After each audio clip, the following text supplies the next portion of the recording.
Good morning, Big Brother fans. It is Wednesday, July 29th, and you haven't heard from me since Monday. My apologies.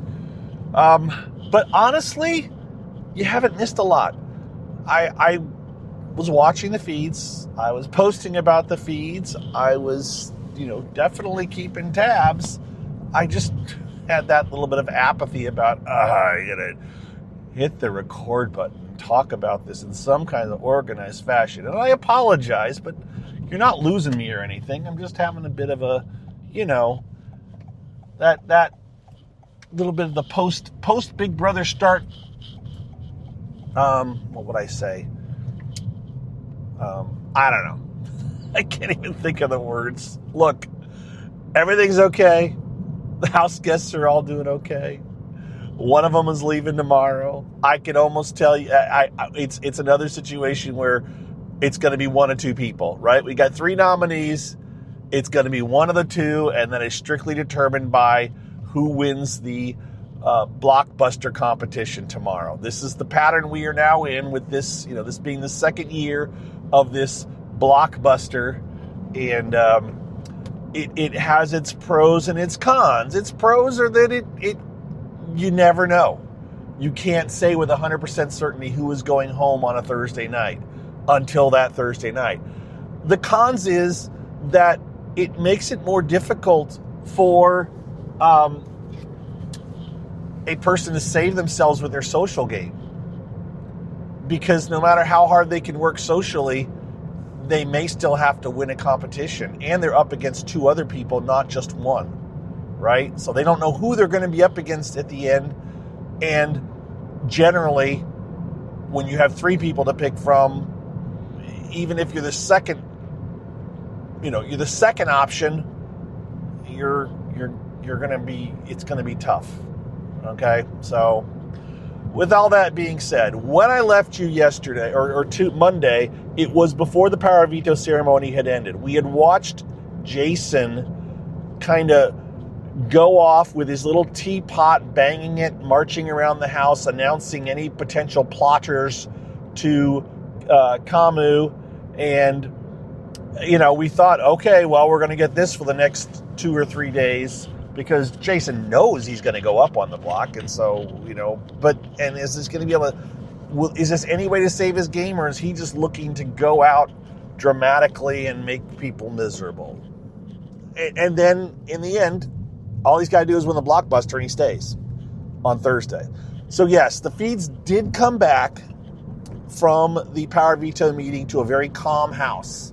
As a matter of fact, I don't think I've seen Jason tap the teapot since then. Maybe he's done it once. I read that Taylor grabbed the teapot and banged it, but we don't know what happened, why it stopped, because right before they went to the Power Veto meeting, Haley said she was at her last. She was, she was done. She was going to just let Jason have it if he kept doing it. And if you can remember, as other people have referenced, back during Josh's season, was that 19? When he was banging the pots and pans, he managed to get Mark to the point of breaking point where Mark kind of charged him. So, but that didn't happen. At least we didn't see it happen. And no one talked about it like it happened. All we know is when the feeds came back, Jason wasn't doing it anymore and hasn't done it since. And hasn't really talked about it that I saw. I don't know. I'm guessing production said, okay, enough. Maybe they didn't, but I feel like they did, which is annoying. Not that I wanted to watch Jason do it, but if production told him to stop, that's production interference. So it's an annoyance. But this is where things stand. Lyric used the Power Veto, saved herself. Now Jason is on the block. So now we have Jason, Mallory, and Latrice. Latrice, in theory, is the pawn. Latrice should be safe no matter what. Right? Yeah, she is. No matter what you hear or what you think about the next 24 hours, I think Latrice is safe. We did have stuff happen, by the way. Mallory had gone to work by the early evening on Monday night, trying to say, well, what if we did not Melody? Well, what if we could get to just save Mallory no matter what? What if it's Mallory? So let's put it this way. If it's Jason versus anybody, he's probably going. Now, there was talk about Jason versus, Jason staying, but that got shot down pretty quick by enough people that I think people realized it was going to happen. I mean, I think Melody initially floated the idea of keeping Jason around, even versus Mallory. No, Jason versus... No, she wasn't trying to keep Jason around, but Jason versus Latrice. And they know, mind you, that Haley really doesn't like Latrice. We could also open up this can of worms about Latrice. Why does everyone hate Latrice? Lala. Why does I see it on my Blue Sky timeline all the time. Why does everyone hate Lala? I don't understand it's like they're...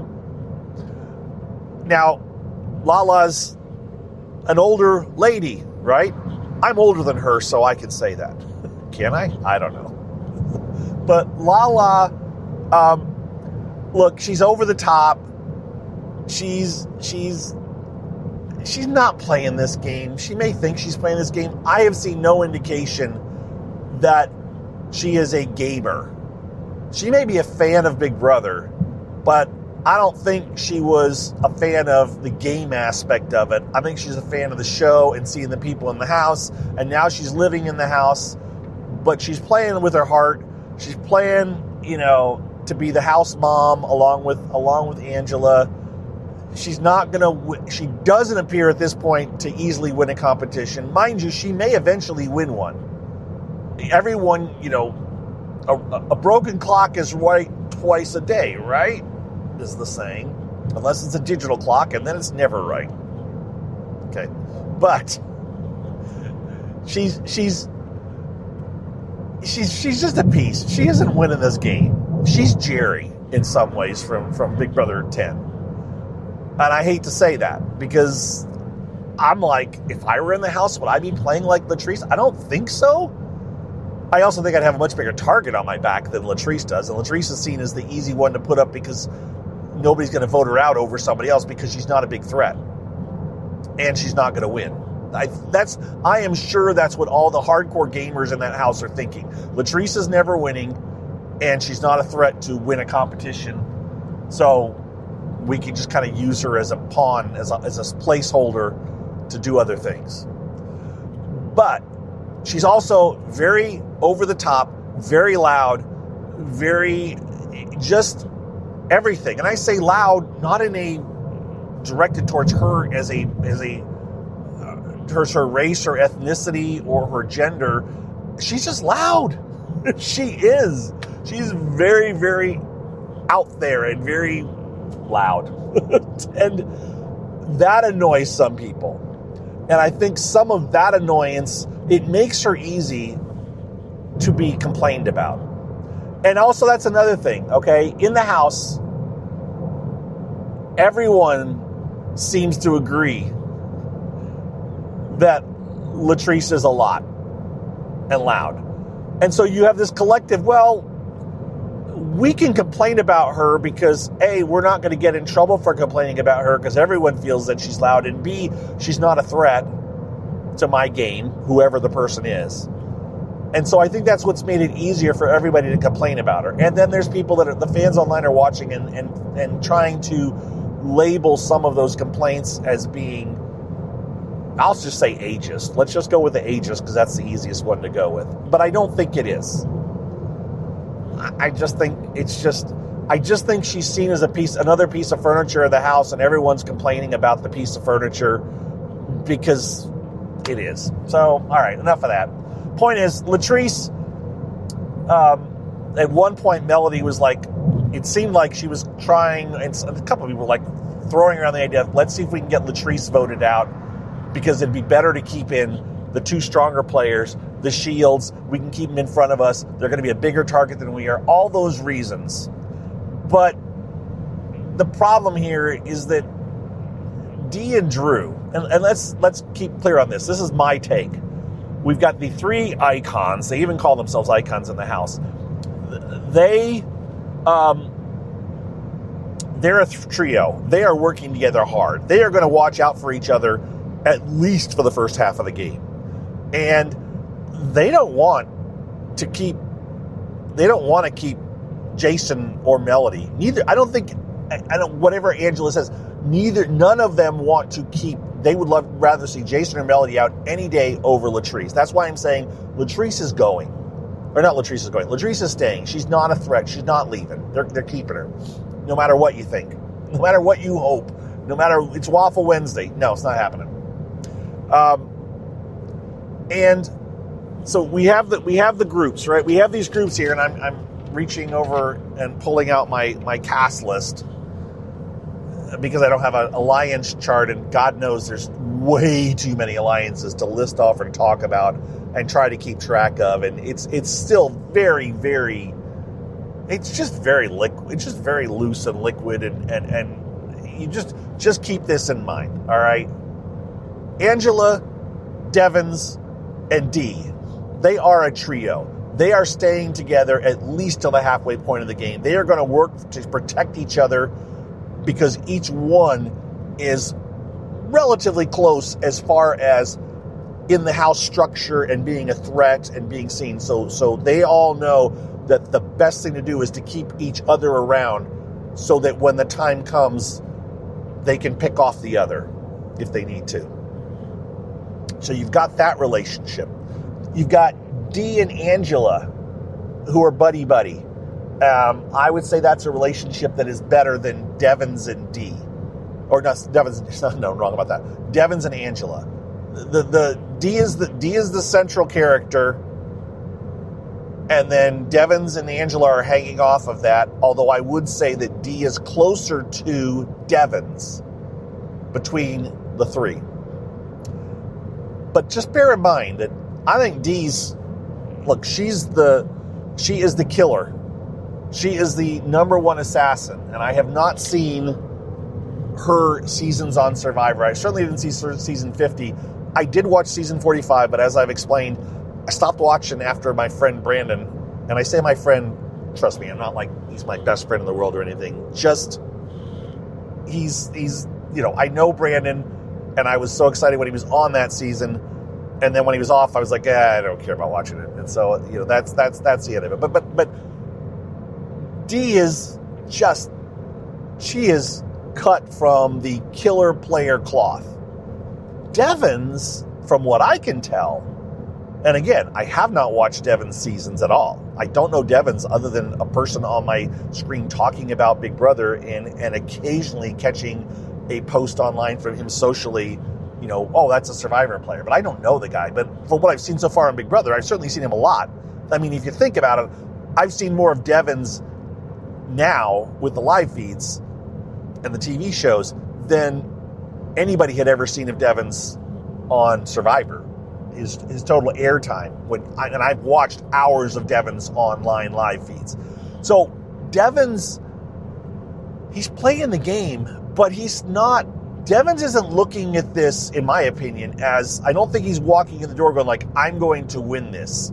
He's going like, it's going to be really hard for me to win this, and I have to, get really lucky and things have to fall my way. But if I can't win it, then I'm going to work with Dee as long as I can. And if nothing else, Dee will win it, and that will be a feather in the cap of Survivor players that they can walk into Big Brother and win it. Okay, I'm adding a little bit too much to this, but my point is, Devens is not playing the killer game that Dee is, and Dee will cut Devens. And if I remember right, I think Devens was partially responsible for Dee getting voted out on 50, and I guarantee you Dee remembers that. So she may be looking for her revenge at some point down the line, but she also knows it's a game. This is what we're doing. And so she's just locked in. Is Dee going to win it? I would say if I had to pick, she certainly is the odds-on favorite to win it. But as we all know, the best laid plans can come crashing down, let's just say on a hamster wheel. Right? I mean, you can think you've got it all locked in, but Big Brother is a cruel game. And it can do that. It could be Vanessa when her season went sideways, and she ended out not making the finals. She didn't make the vote. So if you're not there at the end, if you're not in the final two, you're not going to win. And there is no guarantee that Dee is going to make the final two. And she's the odds-on favorite, in my opinion.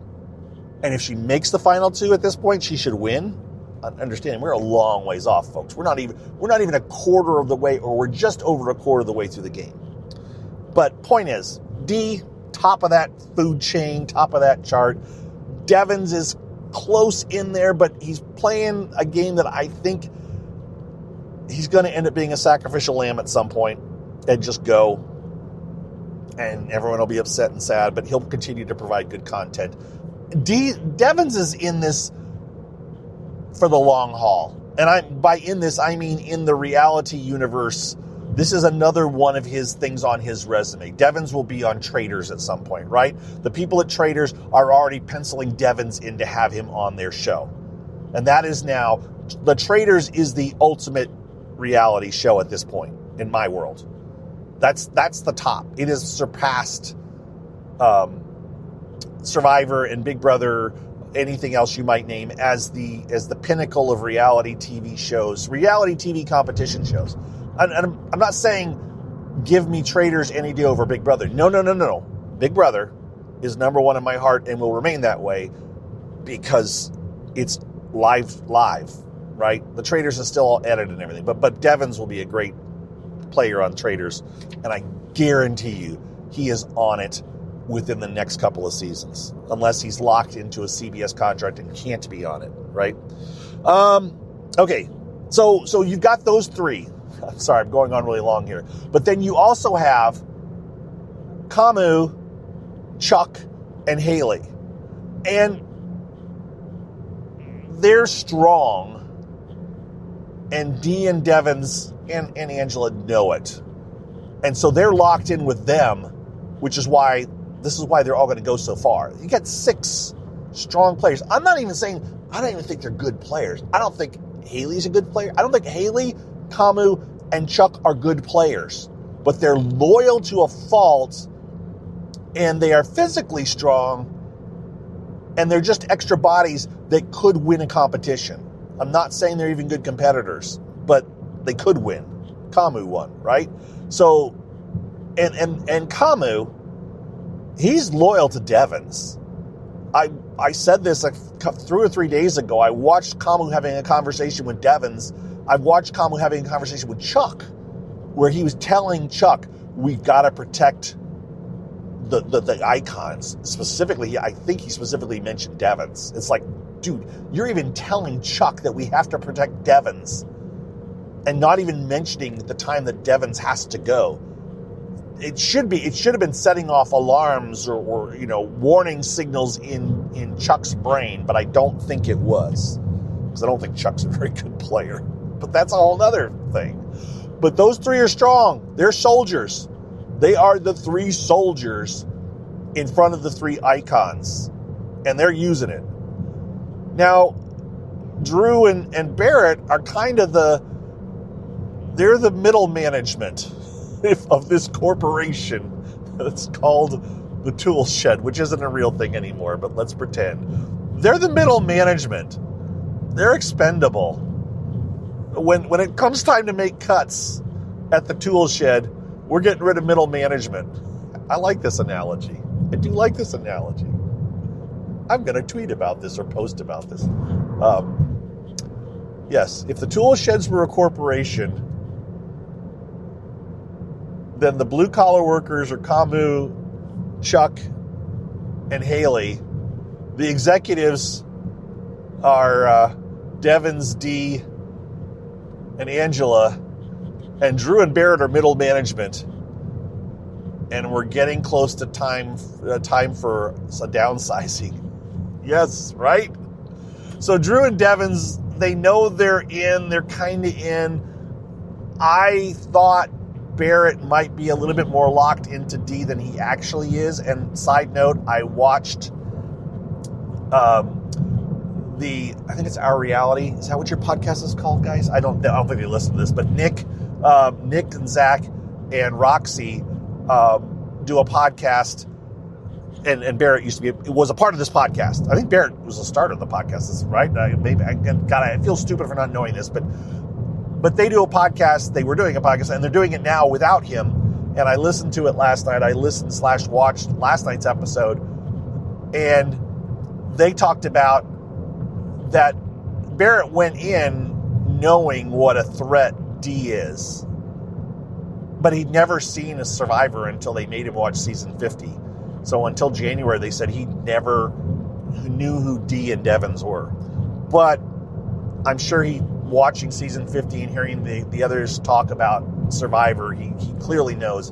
And I think Barrett is playing, he knows his situation to a certain extent. He doesn't know everything, but I also think he knows that he's in a tough spot, and he is.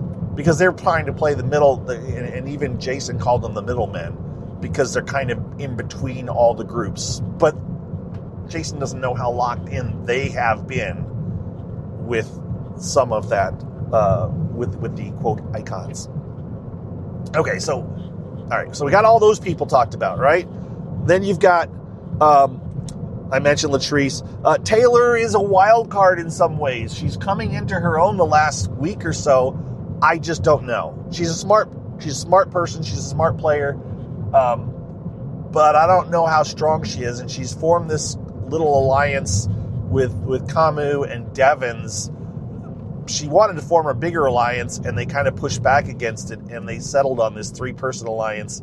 I just think Devins more than Camus is looking at this as this is a way to keep Taylor in my pocket and keep her as for a vote when needed. Who else? Yash is another wild card. I don't know where Yash is at. Yash is all over the place. Lyric, Melody, and Mallory. Well, Mallory may very well be gone tomorrow. Lyric is playing a better game now that Rome is gone, but I don't know that she has she's lost a lot of ground by not having played the first 2 weeks. So I'm not sure. I want Melody to do well. I really do. But I don't think she has a foothold anywhere. Her strongest tie is, this thing with Drew, and it's not a strong tie because Drew is everywhere. And Drew's game is shaky. He's shaky. He's entertaining. Sure, he's entertaining. He does the whole joking about it. I'm going to put you up or you're going to put me up. He does that. Okay, I got it. Well, get it. You're going to, yes. Ah, funny, Drew. I don't know. It's not as entertaining to me. And I'm just not sure that Drew's not going to run afoul. Some people were trying to compare Drew and Devins to I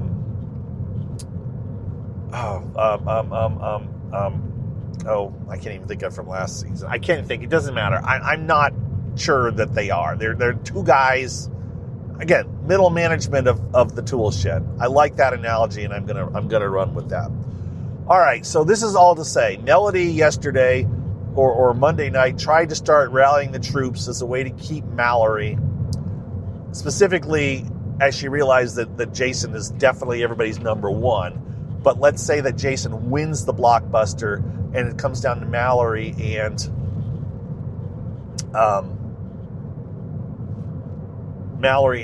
Latrice, and she's trying to keep Mallory over Latrice. And the problem is, and you can count numbers and count heads, but not everybody's working with a full set of information. And while Drew and Devins try to entertain this possibility, not Drew and Devins, I'm sorry, Drew and Barrett are trying to entertain this possibility of rallying the votes to vote out Latrice over Mallory. They know that Haley doesn't like Latrice with a passion. She is Latrice's biggest hater, if you want to use the word hate. But in the end, her sergeant, if she's a private, is saying, Camus is saying, I want Mallory gone. I don't want Latrice gone. And I think she'll vote the way that Camus wants. And then when they're presenting this possibility yesterday, Drew and Barrett, to Dee and Devins, they get this kind of, oh, well, maybe, yeah. You know, Devins is like, well, I nominated Mallory and she says she's coming after me, but if you can get Mallory to promise you, Barrett, that she won't come after me, I'll trust your opinion of her. Because even Barrett's wasn't saying, well, I think she won't, but I could talk to her. And she says, get her to promise you that she won't come after me. I'm paraphrasing. This is exactly how it said, but this is what is implied. You know, get her to promise that she won't come after me and have her come talk to me. And then I could probably maybe get behind it. Okay? That's the amount of commitment that Devins is giving Drew and Barrett. And it's like, and then they go back and Devins and Dee are talking, I think with Angela or without Angela, but at least with Angela, they're like, we can't do that. You know, I'm letting them think. Again, this is me paraphrasing, but Devin's like, I'm letting them think there's a possibility, but really, no. Mallory needs to go. We need to keep Latrice. If Jason's available, Jason goes, then Mallory. That's the order. And Devins is saying to Angela and Dee, we need to get Camus to rally the troops, the military analogy, to put down his foot with his people and say, I want Mallory out if it's between Mallory and Latrice. So all of those things together make me feel like, yeah, it ain't happening. CBS may try to make us feel like there's a chance, and there's a lot of people online that are hoping there's a chance, and so they read every possible thing into it. Well, maybe there's a chance, but in reality, there ain't no chance. It's going to be Jason going if he's on the block. If not, then Mallory's going to be leaving, and that will be that. And yeah, that's a long chat from me. I hope I summarized it all right. I hope I explained myself. I hope I didn't bore you to tears. But that's my personal analysis, and that's what you get when I don't talk for a day and I come back and give you a boatload. So there you go. That's what's up. 90-minute episode tonight where they will show the power of veto. They'll show the fallout from the nominations. They should show the Tea Party since it happened before the power of veto ceremony. They may end on a cliffhanger with the power of veto ceremony, but I mean, and honestly, there's not a whole lot that's happened since the Tea Party. That's really, other than CBS, other than production trying to make it seem like there's a chance that the House may flip. You know, there's nothing happening. So I think they'll spend most of their time going over the Tea Party, the fallout, the banging the pots, everything leading up to the power of veto. They'll spend everything up to the power of veto. They'll show the power of veto ceremony, and then they'll just lead us on with a little bit of stuff. But I think they'll end the show. Maybe they'll end the show with a cliffhanger, thinking that Jason's going to blow up during the power of veto ceremony. I don't know. That's just my thoughts. So, anyways, guys, that's what's up. Thank you for listening. Thank you for supporting. Shout out to my patrons who I gave a shout out to last week. I appreciate you guys. Anybody who's ever sent a little thank you my way via Ko-fi or Patreon or even PayPal. That's happened before too. I do appreciate it. Just listening though, share my podcast, share it with other people. That helps too. And I say all this because, I don't know, I try not to push it too much, but it is nice to see listeners and know that people are listening to me ramble. I will probably 99% jump online tonight and watch the Power Veto episode on my Twitch stream and YouTube. Haven't watched it since. Did I watch Unlocked? I don't remember. But yeah, I haven't been as active on Twitch as I thought I might be. But frankly, I don't know.